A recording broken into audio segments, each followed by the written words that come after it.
फिर हाजिर हैं आप लोगों के बीच एक नए वीडियो के साथ। दोस्तों आज कर्मचारी बीएसएनएल कर्मचारियों के लिए एक झटके वाली खबर लेकर आए हैं। तो दोस्तों बीएसएनएल कर्मचारी के लिए बहुत बड़ी खबर है।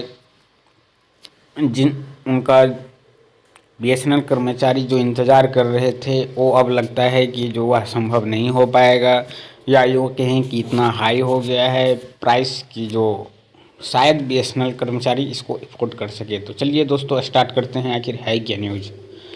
सामूहिक स्वास्थ्य बीमा योजना का यानी ग्रुप हेल्थ इंश्योरेंस स्कीम, जैसा कि सभी जानते हैं कि बीएसएनएल ईयू ने कर्मचारियों के लिए एक सामूहिक स्वास्थ्य बीमा योजना को लागू करने के लिए लगातार प्रयास कर रहा है। इसके आधार पर बीएसएनएल और न्यू इंडिया इंश्योरेंस कंपनी के बीच एमओयू साइन किया गया। हालांकि इस एमओयू को न्यू इंडिया इंश्योरेंस कंपनी के कॉरपोरेट ऑफिस ने मंजूरी नहीं दी थी। इसके बाद यूनियन के अनुरोध के आधार पर निगम कार्यालय ने एक बार फिर विभिन्न बीमा कंपनियों से नए सिरे से कोटेशन की मांग की। United India insurance company limited, new India insurance company limited और ओरिएंटल इंश्योरेंस कंपनी लिमिटेड जैसे तीन कंपनियों ने अपने कोटेशन जमा किए। इसमें ओरिएंटल इंश्योरेंस कंपनी लिमिटेड के कोटेशन सबसे कम है, जो इस प्रकार है। दोस्तों आपको 5 लाख की पॉलिसी के लिए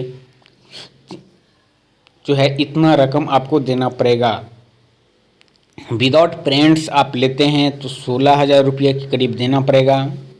अगर आप माता या पिता के साथ लेते हैं विथ वन पेरेंट तो 25,814 रुपया देना पड़ेगा, जिसमें सिर्फ एक या माता पिता के साथ ही ले सकते हैं।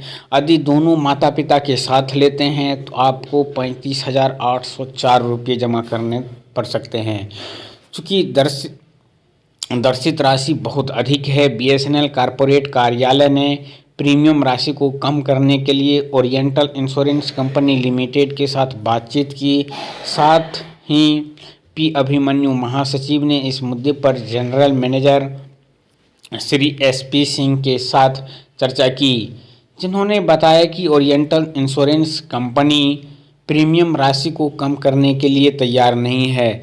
तो दोस्तों इन सारे मुद्दे पर जब बातें हुई कि इसको कम कीजिए, तो वह अभी तैयार नहीं है। इस मामले पर गतिरोध बना हुआ है। अब हमें कॉरपोरेट कार्यालय को सलाह देनी होगी कि वे या तो उद्धृत राशि के आधार पर समझौता ज्ञापन पर आगे बढ़ें और हस्ताक्षर करें, या तो कर्मचारियों के लिए समूह बीमा योजना को लागू करने का प्रस्ताव को छोड़ दें।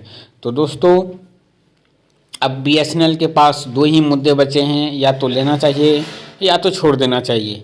सीएचक्यू सर्किल सचिवों और केंद्रीय पदाधिकारियों से अनुरोध करता है कि वे तुरंत अपने विचार सीएचक्यू तक पहुंचाएं, ताकि बीएसएनएल ईयू इसे कॉरपोरेट कार्यालय ऑफिस को सुझाव या सजेशन दे सके।